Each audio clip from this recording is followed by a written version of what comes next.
Since I was, I guess, about 3.5 years old and my parents got a divorce, I have been dealing with a life where wild cards of chaos were thrown at me unexpectedly, ripping the ground from under me, challenging me to find my way. And I'm not complaining, because living in a world that for me was constantly having this ground ripping happening challenged me to develop a skill set, which is the ability to turn chaos and insecurity into opportunity, to leverage the energy of chaos to up-level my life.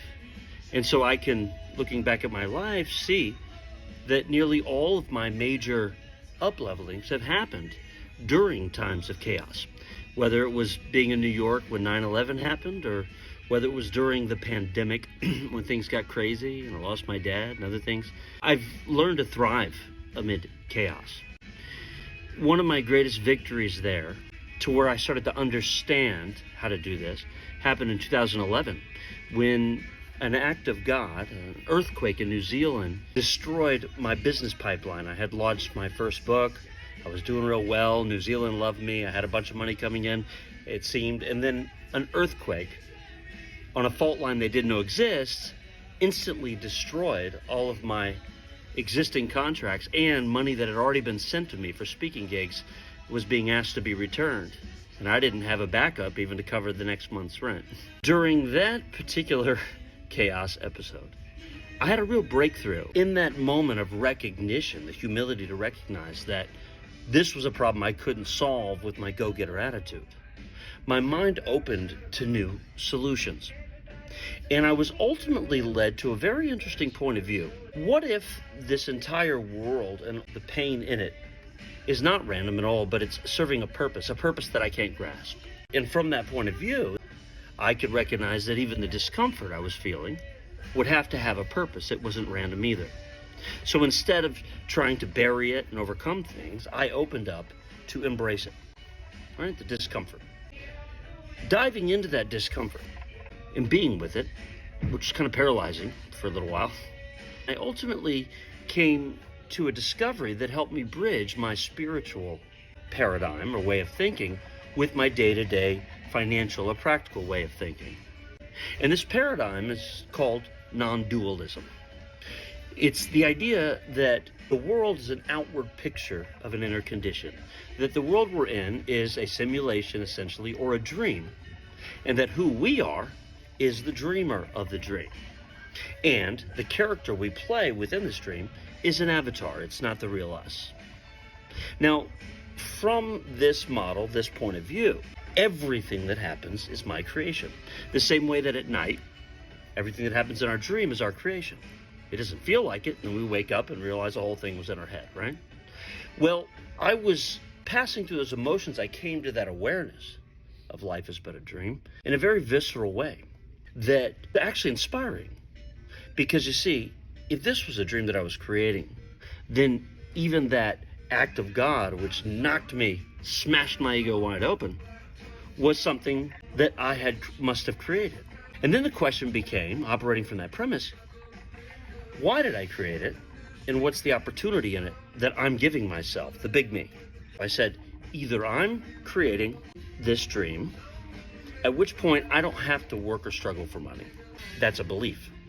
Or I'm crazy, and I better stop thinking this way and get a regular job so I can have security. I told myself, okay, if this is a dream, then I'm the god of the dream. And the only reason I seem to be suffering from financial problems would have to be that I've fallen asleep. And the cause, though, of that outer problem, even that earthquake, would have to be in me.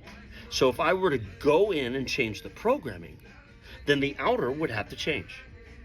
So I made a deal with myself. I said, okay, I've got enough to get through the month.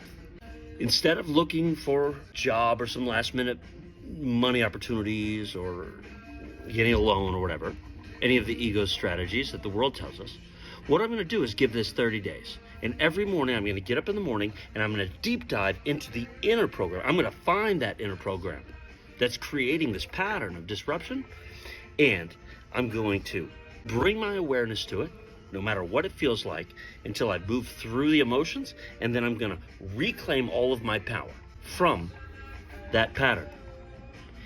And at the end of these 30 days, if I've been successful, given it my all, then I will have my answer. Either the world is going to just start sending me money because I've removed the programming that made it seem scarce, or nothing will happen and I'll get a job. But either way, I won't be living in this like non-dual point of view spiritually, but then living on the world's terms, on the day-to-day when it came to money. So I did this for about 15 days straight. I got up in the morning. My only test that day was to dive into whatever that event of lacking money and all this challenge, the unfairness of it, the sense of being victimized by life, whatever that brought up, I just dove into it. And sometimes it took me an hour. Sometimes it took me 2, 3 hours. But when I was done, I had pulled all my power back and I felt basically like God of this universe. And I wasn't worried about anything. I just enjoyed my day and I did whatever came naturally. If I felt like reaching out to somebody, I would do it, but I wasn't on the hunt for anything. I just released it because I was running an experiment.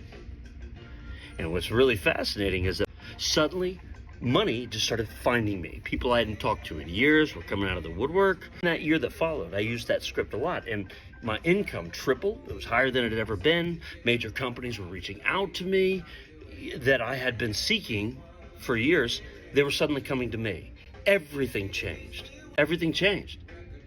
And so I developed a habit of using this process of deep diving as if the outer were my creation. Whatever it triggers in me, I go in and I claim my power on the inside before I take action. Now I'm in a position where I experience the world almost consistently as kind of like a lucid dream that I can create. And so it's not that common anymore for me to get triggered in a way where I feel victimized. So I guess you might say I vaporized the victim and reclaim my power. And so life is sailing really cool now. Even when I'm getting attacked by covens and what have you, I rarely get upset and I almost never react.